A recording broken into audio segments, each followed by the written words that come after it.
गोयचे mining lease renewal केशीची सुनावणी supreme कोर्टान फुडें धुकलून 16 ऑक्टोबराक दवरल्या।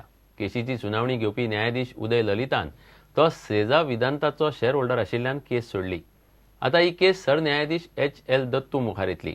88 मायनिंग लिजांच्या रिन्युअला आड गोवा फाउंडेशन सुप्रीम कोर्टात गेला।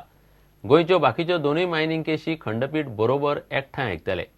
इतले मजगती सांगे कुर्डीच्या बेकायदेशीर मायनिंग केशीत दोगूय साळगांवकार भावांक अटकपूर्व जामीन मंजूर जाला। 88 मायनिंग लिजांचे गोय सरकारान केल्ले रिन्युअलाक आव्हान दिवपी गोवा फाउंडेशनाची याचिका सुप्रीम कोर्टान शुक्रारा सुनावणेक आयली। न्यायाधीश उदय ललित केस आयकुपाचो आशिल्लो, पूण सेजा वेदांताचो भागधारक आशिल्ल्यान ह्या केशीचेर सुनावणी घेवंक न्यायाधीश ललितान न्हयकार दिलो। आता गोयच्या सगळ्या मायनिंग केशींचेर आपूण सुनावणी घेतलो म्हूण सरन्यायाधीश H.L. दत्तून सांगला।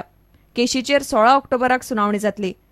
निलेश गांवकार आनी सुदीप तामणकारान घाल्ले याचिकेचेरय सरन्यायाधीश सुनावणी घेतलो। बिरेस्तारा जाल्ले सुनावणेक गोयचो ॲडव्होकेट जनरल आत्माराम नाटकर्णी आनी खंड संचालक प्रसन्न आचार्य दिल्ली गेल्ले। इतले मजगती सांगे कुर्डीच्या कांतीलाल बेकायदेशीर मायनिंग केशीन साळगांवकार भावांक अटकपूर्व जामीन मेळ्ळा। पणजेच्या खासा कोर्टान अर्जुन आनी समीर साळगांवकाराक अटकपूर्व जामीन दिलो। चवकशेन सहकार्य दिवपाची तांकां अट घाल्या। SIT प्रकरणाची चवकशी करता। ह्या केशींतलो मुखेल आरोपी अनिल साळगांवकार अजून SIT मुखार हजर जाल्लो ना। विदेशांत ताचेर वैजकी उपचार चल्ल्यात। ह्या केशीन SITन हे आदी दोगूय भावांची आनी आदलो मंत्री जोकी आलेमावाची चवकशी केल्या।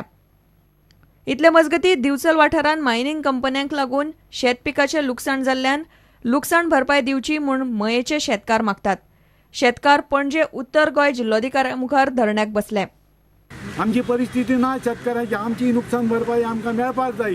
मामलेदाराच्या ऑर्डरी प्रमाणे कंटिन्यूस आमकां पयशे आमच्या शेतकऱ्यांक मेळपाक जाय, हें आमचें म्हणणें आहा। आनी आमी तांकां आनी सांगलां जो पर्यंत आमची नुकसान भरपायची ना तो पर्यंत तुका आमी वगेर रावचे ना। आमचें इतलेंच म्हणणें आहा, त्यांनी ताबडतोब आमची नुकसान भरपाय दिवपाक जाय, ना जाल्यार आमी मायनीर उबे रावतले, ताका चलोंक दिवचें ना। प्रुडंटा खातीर महेश गाडी आनी तुकाराम मराठे। गोंय सायकलिंग संघटनेन 16 ते 18 ऑक्टोबर मजगती गोवा इंटरनॅशनल माउंटन बायक चॅलेंज सर्त दवरल्या। सर्तीत 3.5 लाखांची इनामां दवरल्यात।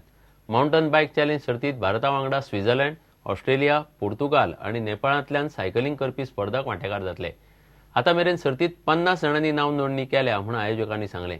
भारतात अशे तरेची सर्त पयलेच फावट जाता। This is going to be the first of its kind event, an MTB event in India.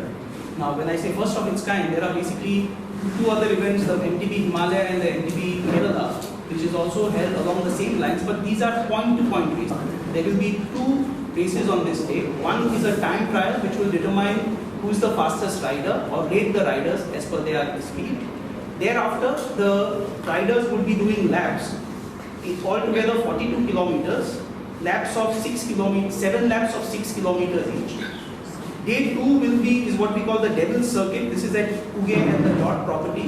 Here riders will be totally doing 56 kilometers, 8 laps of 7 kilometers each. And day 3 is what we have put in Tangent to be an audience-friendly lap. This is totally 32 kilometers at Dona Paula.